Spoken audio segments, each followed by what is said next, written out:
James Czerniawski is the head of emerging tech policy at the Consumer Choice Center. He's up late with me tonight here in the studio to talk about it. Welcome back. Thanks for having me, Jim. Why are we, first of all, there's so much going on in the world right now, so I think it's reasonable that we haven't talked so much about what the White House rolled out last week. So let's get right to that. Why are we doing this summit? Why did the White House have this summit? Why has AI been the focus against the backdrop of so much else happening? Well, I think that the reason why AI is so important to this White House is that they understand that AI is a massive economic opportunity for this country. Right now, we're in a global race for leadership in this technology, and the people that end up winning that race are going to go and set the rules for how it's governed, how it's going to get deployed around the world, etc. Right? The good news is that the United States is leading right now, but that is not a position that they can take for granted. China has been making a lot of advancements. They've been very aggressive in trying to close that gap with a lot of their models and open source technology that they've been using over the last several years now. So I think that the White House is looking at that. They rolled out their framework with an intent to set out what their vision is for what they think Congress should do in this space on one end. And then earlier this week, we had Melania go and basically do more of an action item of how you can go and see that manifest, right, in form of AI and education in our children. Because at the end of the day, if we want to win this race, I know everybody thinks about chips and large language models and all that, but really the secret sauce is going to be in developing the human capital to actually leverage this technology properly. And that is what that conference was all about. In terms of how you relay this to kids, because that was a big focus. Fostering the Future was the name of the summit.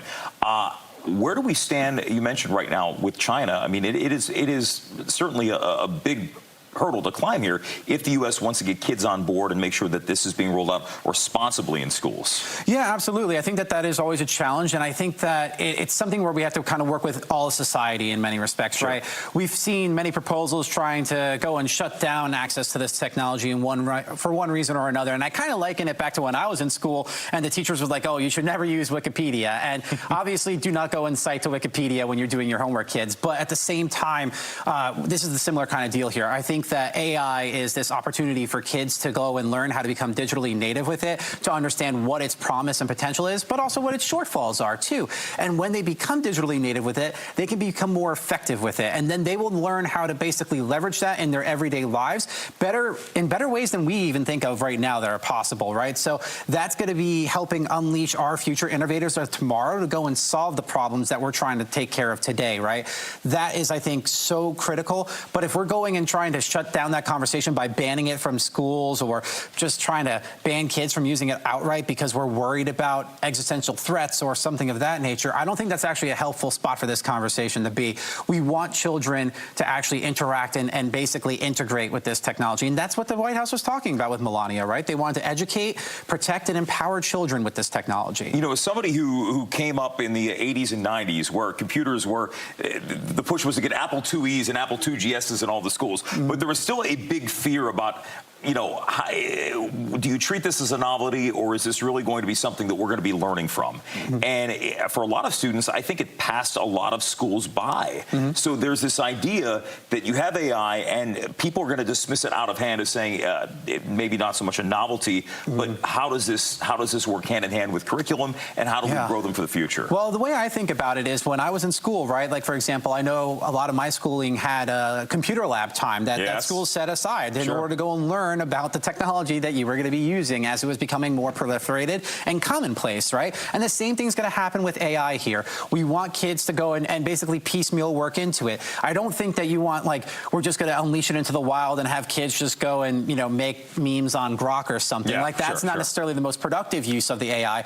But if we go and give it to them in doses and make them learn how to use it as a tool to complement their educational experience, I think that that's actually really empowering, because AI can be a personalized tutor for kids. Not everybody learns the same way, and that's one thing that the current educational system, I think, kind of puts as a default constraint, is that you got 25, 26 kids in the classroom to one teacher. They're not all going to learn the same way, right? Let me ask you before we go here, because it's one thing for the White House to say, this is what we want to see. These are the standards we'd like to see. These are the benchmarks. You got to get something through Congress. You got to get Congress on board. So what sort of legislative benchmarks or efforts are we going to see move forward here where you can get everybody on the same page? Yeah, that's going to be the big challenge. Now, the good news is is that we did see from the House side, we saw leadership put out a statement in support of that. We just saw a hearing in the Senate with Senator Cruz that he also went and unveiled some legislation trying to tackle some of those issues. He also unveiled the regulatory sandbox bill to go and I think kind of meet some of the objectives there. So there's going to be a lot of give and take and negotiation here. Maria Cantwell, Senator from Washington State, she put out a statement saying that she was open towards trying to figure out what that could look like, right? So there's going to be a lot of ebb and flow to this conversation. Obviously, closer to the beginning than to the end of it, but a lot of room for movement here. Maria Cantwell, who I know because she was one of the pioneers of Real Networks, Real Audio, the streaming back in the 90s. Yeah. Strange to see how things change. James, great to see you again, man. Thanks for coming in.